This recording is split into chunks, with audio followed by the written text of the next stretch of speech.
بسم اللہ الرحمن الرحیم۔ دوسرے سمیسٹر کے عزیز سکالرز السلام علیکم۔ دوسرے سمیسٹر کا پرچہ تنقید جو پچھلے کئی ہفتوں سے چل رہا ہے، جس میں ہم کچھ موضوعات کو دیکھ چکے ہیں اور کچھ کو دیکھ رہے ہیں۔ تنقید کے بنیادی مباحث پر ہماری گفتگو چلتی رہی اور اس میں کئی چیزیں ہم نے دیکھنے کی کوشش کی ہے۔ اب اس سے اگلا ایک موضوع جس کی بہت ساری باتیں تنقید کے بنیادی مباحث میں ہم کر چکے ہیں، جہاں ہم نے یہ دیکھنے کی کوشش کی کہ تنقید کیا ہے، اس کی ذیل میں کون کون سی چیزیں آتی ہیں، تنقید کی کیا ضرورت ہے۔ تو وہاں یہ بہت ساری چیزیں ہم نے دیکھنے کی کوشش کی ہے، اور اگر الگ سے اس موضوع کو دیکھیں تو چند باتیں میں آپ کی خدمت میں اور پیش کر دیتا ہوں، تو یہ موضوع بھی ہمارا مکمل ہو جائے گا۔ امتحانات کے بارے میں آپ جان چکے ہیں کہ 16 اور 17 مئی کو آپ کے مڈ ٹرم کے امتحانات ہو رہے ہیں، جو اسی طرح آن لائن ہوں گے۔ آپ کو پیپر بھیج دیا جائے گا اور آپ جوابی کاپی لکھ کر ہمیں واٹس ایپ کی صورت میں بھیج دیں گے۔ تو اگلے ہفتے ہم کچھ پیپر کے بارے میں اور جو پیپر کے حوالے سے چیزیں ہیں، ویسے تو یہی سب چیزیں ہیں جو ہم پڑھ رہے ہیں، بہت مختصر سا نصاب ہے، تو مزید انہیں دیکھنے کی کوشش کریں گے۔ تو آج جو موضوع ہے ہمارا، جو میں نے عرض کیا کہ کچھ اس کا حصہ اس میں ہو چکا ہے، وہ ہے تنقید کی ضرورت و اہمیت اور افادیت۔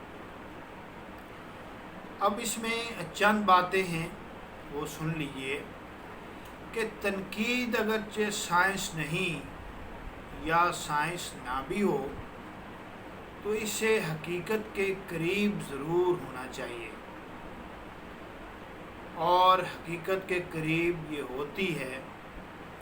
اس میں وہ اصول ہوتے ہیں جو ذاتی پسند و ناپسند سے بالا تر ہو اور ہر کسی کے کام آ سکیں، اور ادب کا عنصر ان میں نظر آئے، اور جو ناقد ہے وہ غیر جانبدار جائزہ لینے کے قابل ہو جائے،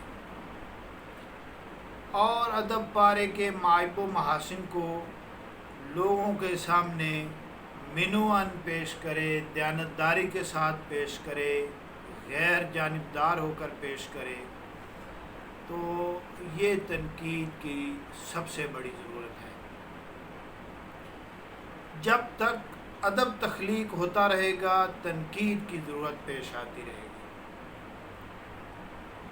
تاکہ فن پارے کے بارے میں بتایا جا سکے کہ وہ جس مقصد کے تحت لکھا گیا ہے، اس مقصد میں کامیاب ہوا ہے یا نہیں۔ ہماری زبان کی موجودہ ترقی اس باغ کی مانند ہے جس کی زرخیز زمین پر کئی قسم کی خود رو جھاڑیاں آزادانہ پھیل گئی ہوں، اور پھلواریوں کے لیے کوئی جگہ نہ چھوڑی ہو۔ جس طرح ایک باغ میں مالی یعنی باغباں کا ہونا روشوں اور پھلواریوں کو درست رکھنے، بیکار اور فضول جھاڑیوں اور پودوں کو اکھاڑ پھینکنے، کاٹ چھانٹ کرنے، اور خشک اور فضول پتوں کو درختوں کے تھالوں اور پھلواریوں کے تختوں کو صاف رکھنے کے لیے از بس ضروری ہے، کیونکہ اس پر باغ کی بہار، باغ کی رونق اور خوبصورتی اور اس کی صحیح نشو و نما کا انحصار ہے۔ بالکل اسی طرح ادبیات کی ترقی اور خوبصورتی کے لیے بہت ضروری ہے کہ اس میں سے فضول اور بیکار چیزوں کو نکال دیا جائے۔ اس میں نقاد کے کندھوں پر بھاری بوجھ ہوتا ہے کہ کیسے کسی فن پارے سے اضافی چیزیں نکال کر اسے ادبیات کے بلند مقام تک، بلند معیار تک پہنچایا جائے اور اس کے محاسن کو کیسے، کتنی خوبصورتی کے ساتھ پیش کیا جائے۔ اگر باغباں پھولوں اور پودوں کی شاخوں کو تراشتا ہے تو اس سے مراد یہی ہوتی ہے کہ وہ پھول اور پودے اچھی طرح پھلیں پھولیں، ان کی ترقی ہو، وہ زیادہ خوبصورت نظر آئیں۔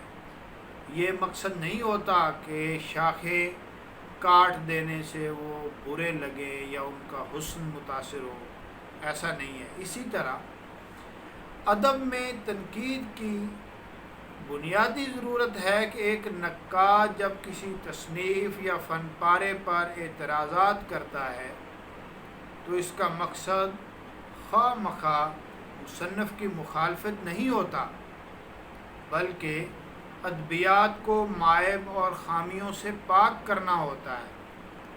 وہ ادیب کا مخالف نہیں ہوتا، بلکہ اس کے لکھے گئے ادب میں یا اس کے تخلیق کردہ فن پارے میں جو معائب ہیں ان کو درست کیا جائے، ان کو نکالا جائے، اور جو محاسن ہیں ان کو زیادہ خوبصورت بنایا جائے۔ یہ نقاد کرتا ہے، یہ تنقید کی ضرورت ہے۔ تنقید ان لوگوں کے لیے انتہائی ضروری ہے جو ادب کا وسیع اور عمیق مطالعہ کرتے ہیں۔ اس کے علاوہ تنقیدی ادب بجائے خود کسی تخلیقی ادب سے کم دلچسپ نہیں ہے، کم اہم نہیں ہے، اور نہ ہی ان سے کسی طرح کم اہمیت رکھتا ہے۔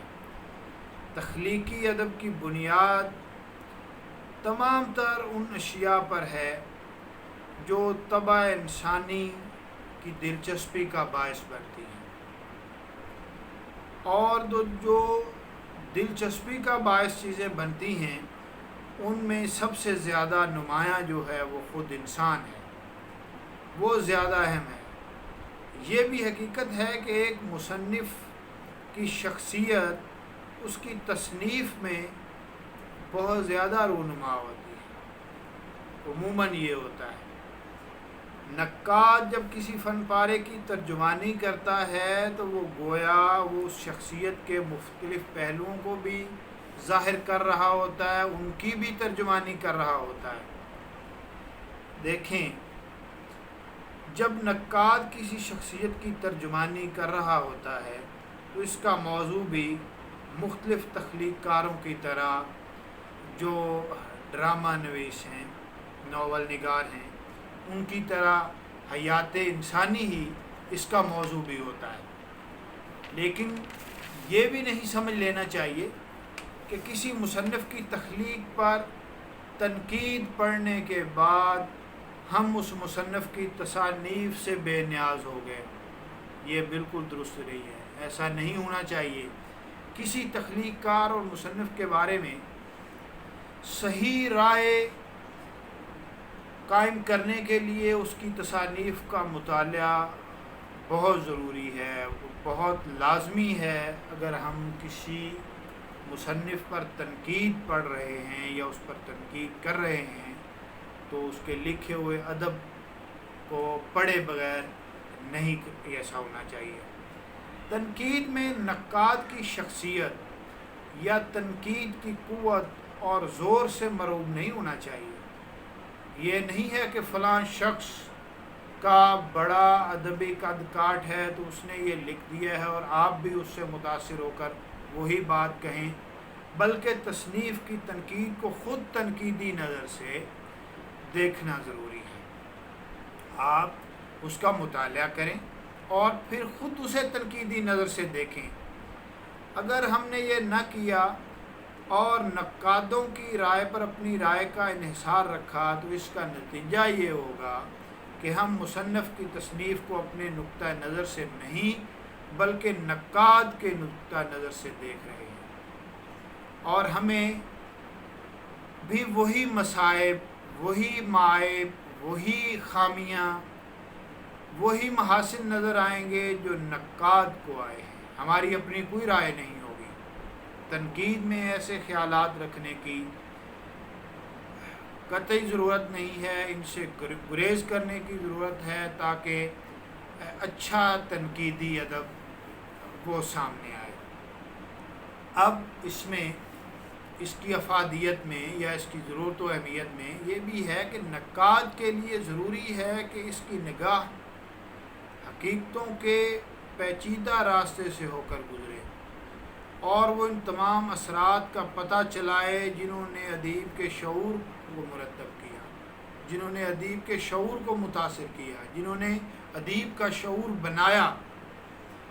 جوں جوں زمانہ ترقی کی راہ پر گامزن ہوتا گیا اور ہر دور پہلے سے مشابہت کھوتا گیا تو ہر دور میں نئے اصول تنقید کی ضرورت پڑتی گئی اور وہ اصول بدلتے گئے۔ تنقید کے اصولوں کا بنیادی مقصد بھی یہ ہونا چاہیے کہ ادب سے معاشرہ لطف اندوز بھی ہو اور اس میں افادیت کا پہلو بھی ہو، معاشرہ اس سے لطف بھی اٹھائے۔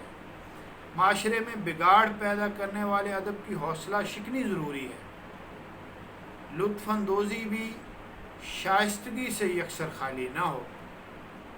زندگی کے لیے تنقید کا ہونا بہت ضروری اور لازم ہے۔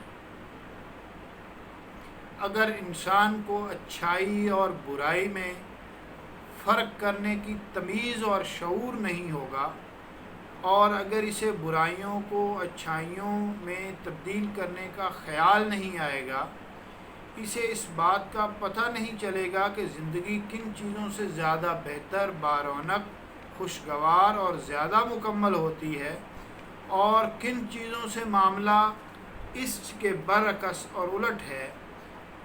اس کا شعور اگر اس بات کو روشن نہیں کرتا کہ کن اصولوں پر گامزن ہونے میں اسے طوالت کا سامنا کرنا پڑے گا، تو گویا اس نے زندگی کی حقیقت اور اصلیت کو سمجھنے کی کوشش ہی نہیں کی۔ یہ خصوصیات ہر انسان کے اندر ضروری ہیں۔ تنقید کی یہ اولین ضرورت ہے۔ اب انہی خصوصیات یا انہی باتوں کے سہارے انسان زندگی کے تمام اسرار و رموز سے واقفیت حاصل کرتا ہے، اور یہ تنقید اس کے ہاتھوں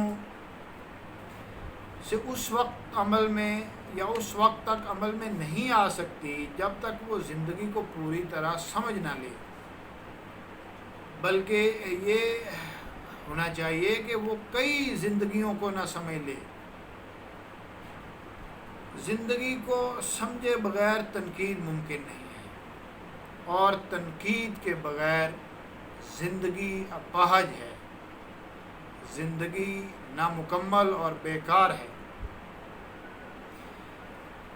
اب تنقید کی ضرورت و اہمیت جاننے کے لیے چند وہ مثالیں جو پہلے بھی میں آپ کے گوش گزار کر چکا ہوں، آپ انہیں دوبارہ سن سکتے ہیں، دوبارہ دیکھ سکتے ہیں، جن میں ایک مثال میں نے یہ عرض کی تھی کہ جب کوئی مصور تصویر بناتا ہے تو بناتے وقت یہ خیال اس کے دل سے دور نہیں ہوتا کہ اس کی بنائی ہوئی تصویر اصل کے مطابق ہے یا نہیں ہے، یا جن جذبات و احساسات کو وہ اجاگر کرنا چاہتا ہے وہ ہو سکے ہیں یا نہیں ہوئے۔ اب اسی طرح ایک گائک جو ہے، گانے والا اپنے فن کا مظاہرہ کرتا ہے تو وہ ہر تان، ہر لے اور ہر سور پر اس خیال سے غافل نہیں ہوتا کہ وہ اپنے مظاہرے میں کامیاب ہو رہا ہے یا نہیں۔ اگر اسے کہیں کوئی کمی محسوس ہوتی ہے تو وہ فوراً اس کا اشارہ کرتا ہے، طبلے والے کو روکتا ہے، سر والے کو بتاتا ہے کہ یہ اس میں کمی آ رہی ہے، یہ فرق ہے، اسے دور کرنا چاہیے۔ اسی طرح میں نے ایک مثال دی تھی کہ ایک ناچنے والا جو ہے اسے دیکھ لیجئے کہ وہ جب کوئی مخصوص جذبات و احساسات میں ڈوبا ہوا کوئی راگ چھیڑتا ہے یا راگ چھٹ جاتا ہے تو یہ خیال کسی بھی وقت اس کے دماغ سے نہیں نکلتا کہ وہ ان مخصوص جذبات و احساسات کی تصویریں پیش کر رہا ہے جو جس سے سننے والے متاثر ہو رہے ہیں، جو راگ میں تصویریں پیش کی جا رہی ہیں اور سننے والے کو کیا وہ اسی طرح متاثر کر رہا ہے۔ یہ بات اس کے ذہن سے نہیں نکلتی۔ اس طرح ایک شاعر یا نثر نگار اپنے ہر شعر اور ہر لفظ، فکرے اور جملے پر بار بار رکتا ہے۔